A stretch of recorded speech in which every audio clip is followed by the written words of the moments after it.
బాబు surety మోసం guarantee అని ఏదైతే ప్రోగ్రాం జరుగుతూ ఉందో దాంట్లో మీరంతా కూడా ఇంకారంత ఎక్కువ ఇన్వాల్వ్ కావాలి. అంటే ఈ ప్రోగ్రాం అనేది అన్ని చోట్ల బాగా జరుగుతూ ఉంది. ఆర్గనైజ్డ్ పద్ధతిలోకి తీసుకొని రావాలంటే గ్రామ కమిటీస్ను మనం ఎఫెక్టివ్లీ ఫామ్ చేయాలి. ఎఫెక్టివ్లీ మనం ఫామ్ చేసే ఒక అవకాశం దీనివల్ల మనకు వచ్చింది ఈ ప్రోగ్రాం వల్ల. ఈ ప్రోగ్రాము ఎందుకు ఎంత బాగా ఉందంటే ప్రతి చోట కూడా చంద్రబాబు నాయుడు చేసిన మోసం అనేది క్లియర్ కట్గా కనిపిస్తూ ఉంది.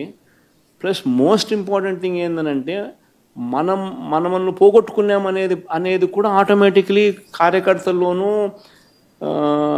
శ్రేయోభిలాషుల్లోనూ ప్రతి గ్రామ స్థాయిలోనూ కూడా అది విపరీతంగా కనిపిస్తుంది. ఇంతకుముందు వైఎస్ఆర్సీపీ ప్రభుత్వం ఉన్నప్పుడు ఇవన్నీ అందుతాన్ని క్రమం తప్పకుండా అందుతాన్న పరిస్థితి నుంచి చంద్రబాబు నాయుడు వచ్చిన తర్వాత ఆ అందుతానేటివన్నీ ప్లేట్ తీసేసినాడు.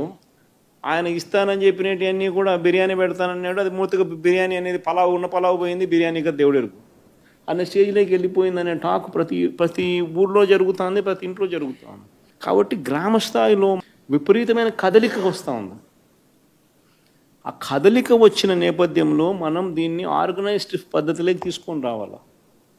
సో జరగాలనంటే మీరు మూవ్ కావాలి. ఆర్గనైజేషన్ ఇంకా రాబోయే రోజుల్లో అగ్రెసివ్గా ఇక యాక్టివిటీస్లోకి ఇన్వాల్వ్ కావాల్సి వస్తుంది. సో ఆర్గనైజేషన్ యాక్టివిటీస్లోకి ఇన్వాల్వ్ అయ్యే పరిస్థితి వచ్చే టయానికల్లా గ్రామ కమిటీస్ను పూర్తిగా 100% ఎఫిషియెంట్గా ఫామ్ చేయండి. దాంట్లో మీరు క్రియాశీలక పాత్ర పోషించాలి.